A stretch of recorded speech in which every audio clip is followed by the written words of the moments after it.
Dear students, जैसा कि आप लोग जानते हैं कि रेडॉक्स अपक्रियाएं जो है चैप्टर चल रहा है और रेडॉक्स अपक्रियाओं में जो है हमने कई सारे टॉपिक पढ़े और जिसमें जो है दो विधियां जो मेन थी जिनके द्वारा समीकरण को बैलेंस किया जाता है। सबसे पहली विधि थी हमारी आयन इलेक्ट्रॉन विधि और इस आयन इलेक्ट्रॉन विधि द्वारा समीकरण को बैलेंस करने के दो तरीके हमने पढ़े, एक तो अम्लीय माध्यम, दूसरा क्षारीय माध्यम।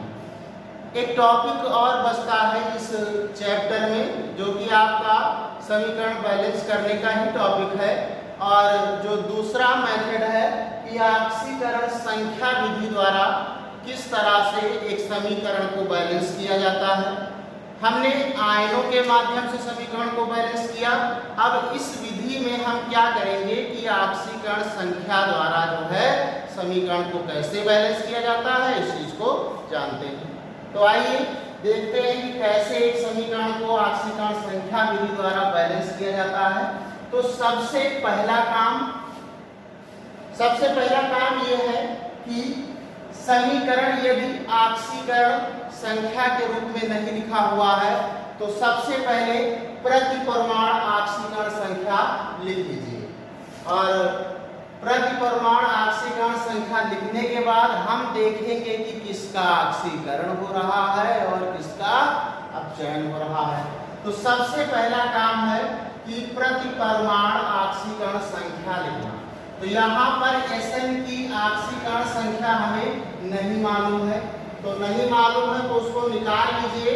अगर Sn की ऑक्सीकरण संख्या हम निकालेंगे तो x plus 2 minus 2 into minus 1 is equal to 0। Chlorine की पता है हमें -1 होती है, Sn की नहीं पता है, इसकी निकाल देंगे। तो इसकी ऑक्सीकरण संख्या क्या हो जाएगी, प्लस माइनस माइनस का 2 हो जाएगा और x is equal two plus का 2, यानी इसकी ऑक्सीकरण संख्या निकल के आ गई कितनी, +2। तो इस तरह से ऑक्सीकरण संख्या निकाल लेंगे। तो इसकी यहाँ पर Sn की कितनी होगी, यहाँ Sn की होगी +2। यहाँ Fe की बात करें तो Fe की होगी +3, आप निकाल लीजिएगा और इसकी क्लोरीन की -1। यहाँ Sn की +4 होगी और इस क्लोरीन की -1 होगी। Fe की यहाँ पर +2 होगी और इस क्लोरीन की -1 होगी। तो ये स्टेप हमारा कंप्लीट हो गया। अब हम देखेंगे इस रासायनिक समीकरण में किसका ऑक्सीकरण हो रहा है, किसका अपचयन हो रहा है। तो हमने ऑक्सीकरण और अपचयन को पहचानने का तरीका बताया था कि यदि ऑक्सीकरण संख्या में वृद्धि हो रही है तो उसका क्या होगा, ऑक्सीकरण होगा। यदि ऑक्सीकरण संख्या में कमी हो रही है तो वहां क्या होगा, अपचयन होगा। तो यहाँ पर देखिए, यहाँ पर Sn की ऑक्सीकरण संख्या +2 है और यहाँ पर +4 है, यानी 2 की वृद्धि हो रही है। और जहां वृद्धि की बात हो वहां पर हमेशा क्या होगा, ऑक्सीकरण होगा। अब बात आई अपचयन। अब यहाँ पर देखिए +3 से +2 यानी 1 यूनिट की कमी हो रही है और यहाँ पर 2 यूनिट की वृद्धि हो रही थी। तो 1 यूनिट की कमी हो रही है, कमी का सीधा सा मतलब है अपचयन।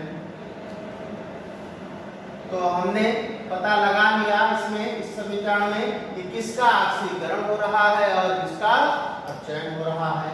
अब किस वाले समीकरण में कितने की वृद्धि हो रही है, कितने की कमी, तो ऐसा करते हैं कि इनको अलग अलग लिख देते हैं। यहाँ पर देखिए SnCl2 -1 और ये +2 और दूसरा क्या है SnCl4 +4 -1।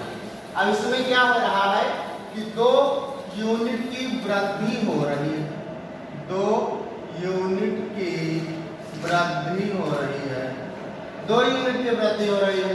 दूसरा समीकरण लेंगे FeCl3, यहाँ पर कितना है +3 -1 gives FeCl2 +2 -1।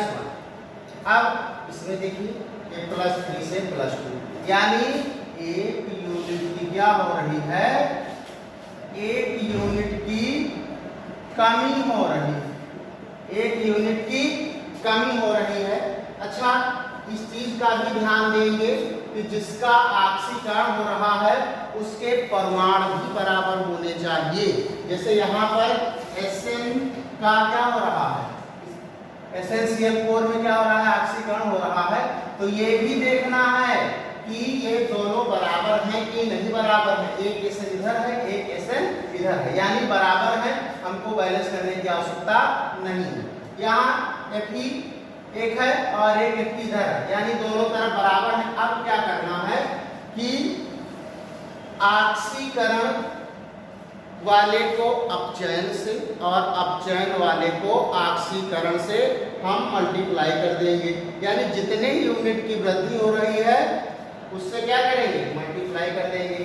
तो एक यूनिट की वृद्धि हो रही है, इसको ये प्रक्रिया हमारी क्या है, ऑक्सीकरण प्रक्रिया, और ये हमारी अपचयन प्रक्रिया है।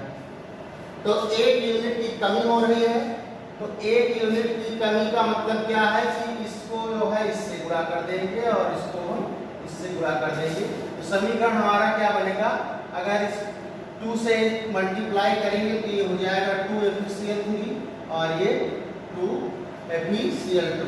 अब समीकरण को हम लिख लेंगे SnCl2 plus FeCl3, 2FeCl3 gives SnCl4 plus 2FeCl2।